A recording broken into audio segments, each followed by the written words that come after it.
from the inauguration of President-elect Donald Trump. Yeah, and in addition to finding out what the weather's going to be, you're probably going to want to know about the traffic. And let's just tell you, it's going to be pretty tricky to get around downtown. Yeah, so if you've been anywhere downtown over the last couple of days or so, you probably noticed that they're erecting some of those fences right now. Security is going to be tight. Yeah, and there was a security briefing that wrapped up just a short time ago. Our Melissa Kim was there. She joins us with what you need to know. So tell us everything, Melissa.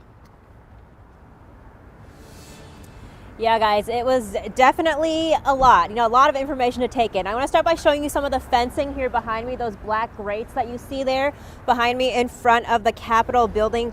That's just some of the 30 miles of anti-scale fencing, so you can't actually climb over it. That's what anti-scale means. So in addition to the concrete barriers that you're going to see up all around the U.S. Capitol, and as you mentioned earlier today, D.C. Mayor Muriel Bowser, she was joined by federal and city officials, everyone from Secret Service to FBI to U.S. Capitol Police to our local D.C. police officials here as well. And they're just reassuring everyone that they've taken every single security measure to keep people safe, regardless if you're just attending or whatnot, safe both this weekend and at Monday's inauguration ceremony.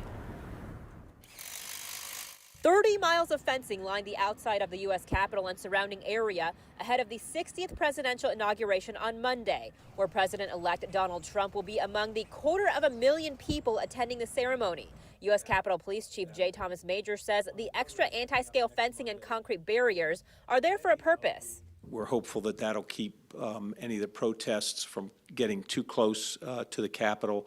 D.C. Police Chief Pamela Smith says the city is expecting around 25,000 protesters for the People's March on Saturday, and the district has given out approximately a dozen permits for protests on the day of the actual inauguration. She stressed that D.C. is ready for peaceful demonstrations.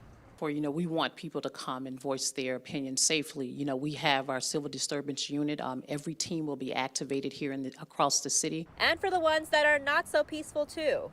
But when it comes to violating the law, we're just not going to tolerate it. I've given my team direct orders as of last week. Anyone who thinks that they can come into this city to destroy property, we will be prepared to deal with them. Secret Service Special Agent in Charge Matt McCool describing the security plan as more robust than it was in 2021. We are 100% confident in the plan that we have put in place for this inauguration, that the public and our protectees will be safe. The FBI says there isn't any particular threat to be concerned about at the moment, but the department says it is on high alert because of the magnitude of the weekend's events. We are not currently tracking any specific or credible threats to the inaugural ceremony or to the Capitol complex. But that threat of the lone actor remains the biggest justification for us being at this heightened state of alert throughout the next week. And as for those of us who live here, D.C. Mayor Muriel Bowser with some advice on how to navigate all of the visitors and the closures. Make sure to plan ahead and give yourself extra time. We also encourage people to use public transportation instead of driving.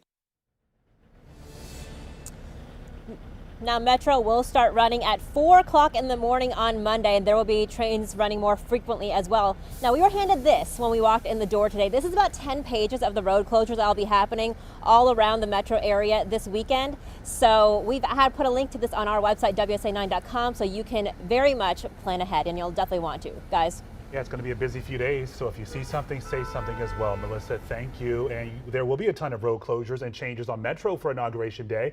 Just text Trump to that number, 202-895-5599. We will text you back with a link to all those closures. You can also find them on the WUSA 9 app right now. Again, text Trump to 202-895-5599.